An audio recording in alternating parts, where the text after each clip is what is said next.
Soil की soil को अच्छी सॉइल बनाना है, इसीलिए हमें न्यूट्रिशन उसके अंदर अच्छे होने चाहिए। न्यूट्रिशन रिच करने के लिए हम लोग ये सब मिलाते हैं, लेकिन पर फिर भी उसके अलावा क्या फ़ायदे वो देखें।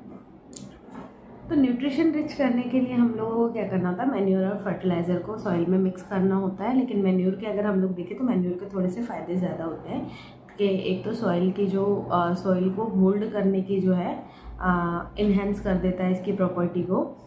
मैन्योर जो है वो आपके पानी को होल्ड करके रखने की इसके अंदर आ जाता है, प्रॉपर्टी आ जाती है। देन उसके अलावा क्या होता है कि इसकी वजह से, मैन्योर की वजह से आपकी जो सॉइल है उसमें पोर्स हो जाते हैं, जिसकी वजह से गैसेस का एक्सचेंज ईजीली हो जाता है।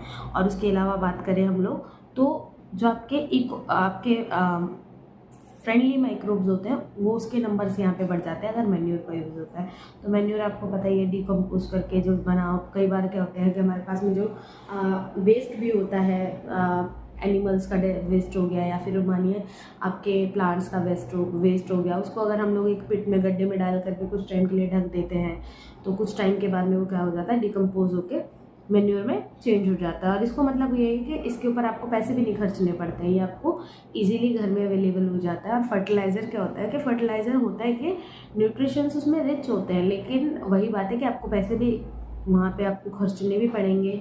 और उसी के अलावा आपका क्या है, उसमें नाइट्रोजन फास्फोरस बहुत ज़्यादा होता है। और कंपैरेटिवली देखें अगर मैन्योर में, तो मैन्योर में थोड़ा कम होता है। पर अगर आप मैन्योर का यूज़ करते हैं तो मैन्योर ज़्यादा यूज़फुल होता है आपकी प्लांट्स प्रोडक्शन में। और वहीं पे फर्टिलाइज़र से आपकी सॉइल ज़्यादा ख़राब हो सकती है। तो ठीक है, थोड़ा कम यूज़ करें और मैन्योर का यूज़ ज़्यादा करें। उसी के बाद में हमारा फोर्थ जो पार्ट था वो था इरिगेशन।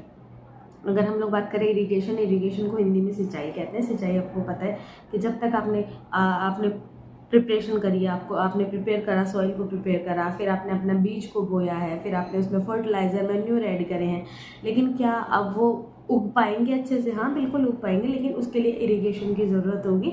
जब तक आप उसमें पानी नहीं देंगे तो आपका जो क्रॉप प्रोडक्शन है वो भी अच्छे से नहीं हो पाएगा। तो आपको वहाँ पे क्या करना पड़ेगा, आपको इरिगेशन करना पड़ेगा, सिंचाई करनी पड़ेगी।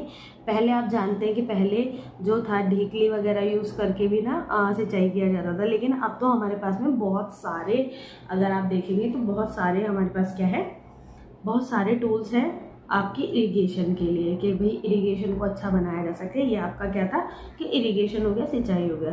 देन उसके बाद में जो आपका फिफ्थ पार्ट होता है वो होता है आपका प्रोटेक्शन फ्रॉम वीड्स होता है। और वीड्स का मतलब मैं आपको बता दूं, जो अनवांटेड प्लांट्स होते हैं वो अनवांटेड प्लांट्स को हम लोग वीड्स कहते हैं। और उस वीड्स को हटाना ज़रूरी है, क्योंकि क्या होता है कि जो हमारे प्लांट्स होते हैं उसके बीच में अनवांटेड